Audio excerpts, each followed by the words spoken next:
السلام علیکم دوستو، آپ دیکھ رہے ہیں فیئر لیس اسٹوریز چینل۔ دوستو، وہ غریب گھرانے میں پیدا ہوا، بامشکل اس نے BSc اور B.Ed کیا اور وزیر آباد کے قریب نظام آباد کے گورنمنٹ ہائی اسکول میں سائنس کا استاد بھرتی ہو گیا۔ غربت زیادہ تھی اور خواب اونچے تھے۔ وہ نوکری سے جلد اکتا گیا، چھٹی لی اور 2004 میں دبئی چلا گیا۔ وہ 6 ماہ دبئی رہا اور 6 ماہ بعد وزیر آباد واپس آ گیا اور وزیر آباد میں اس نے ایک عجیب کام شروع کیا۔ اس نے ہمسایوں سے رقم مانگی اور یہ رقم 15 دن میں دگنی کر کے واپس دے دی۔ اس کا ہمسایہ اس کا پہلا گاہک بنا۔ یہ ہمسایہ جاوید ماربل کے نام سے ماربل کا کاروبار کرتا تھا۔ ہمسائے نے رقم دی اور ٹھیک 15 دن بعد دگنی رقم واپس لے لی۔ محلے کے 2 لوگ اگلے گاہک بنے۔ یہ بھی 15 دنوں میں دگنی رقم کے مالک بن گئے۔ یہ 2 گاہک اس کے پاس 15 اور گاہک لے آئے اور یہ 15 گاہک مہینے میں 150 گاہک ہو گئے۔ یوں دیکھتے ہی دیکھتے لوگوں کی لائن لگ گئی۔ لوگ زیورات بیچتے، گاڑی، دکان، مکان اور زمین فروخت کرتے اور رقم اس کے حوالے کر دیتے۔ وہ یہ رقم دگنی کر کے واپس کر دیتا۔ یہ کاروبار شروع میں صرف نظام آباد تک محدود تھا، لیکن پھر یہ وزیر آباد، سیالکوٹ اور گوجرانوالہ تک پھیل گیا اور دیکھتے ہی دیکھتے وہ معمولی اسکول ماسٹر ارب پتی بن گیا۔ یہ کاروبار 18 ماہ جاری رہا۔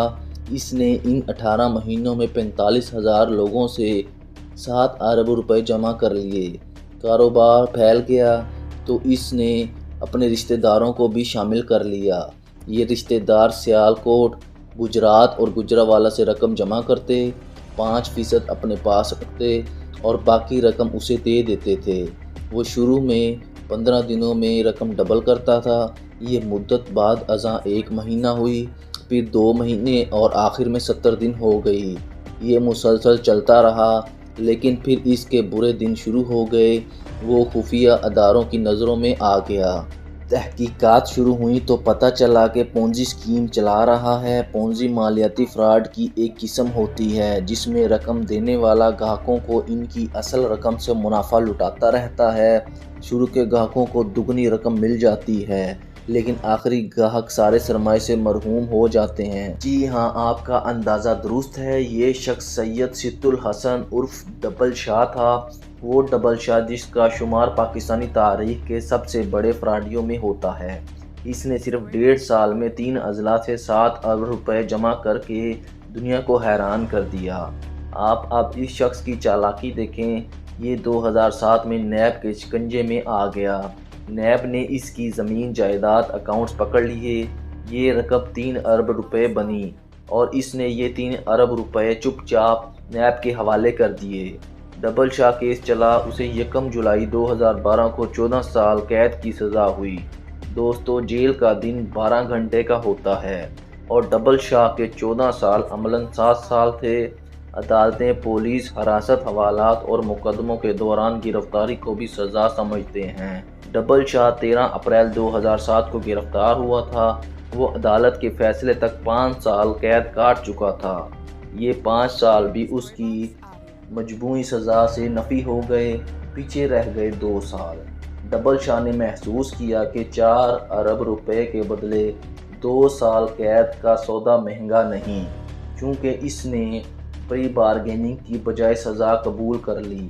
جیل میں اچھے چال چلن، عید، شبرات اور خون دینے کی وجہ سے قیدیوں کو سزا میں چھوٹ دے دی جاتی ہے۔ ڈبل شاہ کو یہ چھوٹ بھی مل گئی، چونکہ وہ عدالتی فیصلے کے 23 ماہ بعد جیل سے رہا ہو گیا۔ ڈبل شاہ 15 مئی 2014 کو کوٹ لکھپت جیل سے رہا ہوا تو ساتھیوں نے گیٹ پر اس کا استقبال کیا۔ یہ اسے جلوس کی شکل میں وزیر آباد لے آئے۔ وزیر آباد نے ڈبل شاہ کی آمد پر آتش بازی کا مظاہرہ ہوا۔ پاکستانی تاریخ کے سب سے بڑے فراڈیے کو ہار پہنائے گئے، اس پر پھولوں کی پتیاں برسائی گئیں اور اسے مسجدوں کے اسپیکرز کے ذریعے مبارکباد پیش کی گئی۔ وہ ہر لحاظ سے کامیاب ثابت ہوا۔ وہ اسکول ٹیچر تھا۔ وہ معاشرے کا 3 درجے کا شہری تھا۔ اس نے فراڈ شروع کیا اور 18 ماہ میں 7 ارب روپے کا مالک بن گیا۔ نیب نے اسے گرفتار کیا اور گرفتار ہو گیا۔ نیب نے ایڑی چوٹی کا زور لگانے کے باوجود اس نے 4 ارب روپے نہیں نکلوا سکا۔ سزا ہوئی اور وہ سزا کاٹ کر باہر آ گیا۔ اس نے قید کے دن بھی جیل کے 2nd کلاس میں گزارے۔ اسے جیل میں تمام سہولتیں حاصل تھیں، چونکہ جب وہ رہا ہوا تو مکمل طور پر کلیئر تھا۔ اس نے اب کسی کو کچھ نہیں ادا کرنا تھا اور نہ ہی پولیس اور نیب اسے تنگ کر سکتے تھے۔ یہ 4 ارب روپے اب اس کے تھے۔ یہ اب ان 4 ارب روپے کا مالک تھا اور ایک سابقہ اسکول ٹیچر کے لیے 4 ارب روپے کی رقم کسی خزانے سے کم نہیں تھی۔ وہ وزیر آباد سے لاہور شفٹ ہوا اور دنیا بھر کی سہولتوں کے ساتھ عیاشی کی زندگی گزارنے لگا۔ دوستو، اب آپ اللہ کا نظام بھی دیکھیں۔ سید صدق الحسن شاہ عرف ڈبل شاہ کو رہائی کے 16 ماہ بعد اکتوبر 2015 میں لاہور میں ہارٹ اٹیک ہوا۔ یہ پنجاب انسٹی ٹیوٹ آف کارڈیالوجی لے جایا گیا۔ اس کی طبیعت تھوڑی سی بحال ہوئی، وہ گھر آیا، لیکن پھر یہ 30 اکتوبر 2015 کو انتقال کر گیا۔ یہ 4 ارب روپے کا مالک ہونے کے باوجود دنیا سے چپ چاپ رخصت ہو گیا۔ دوستو، یہ تھی سید صدق الحسن عرف ڈبل شاہ کی کہانی۔ آپ کو آج کی ویڈیو کیسی لگی؟ ایسی مزید ویڈیوز دیکھنے کے لیے ہمارے چینل کو سبسکرائب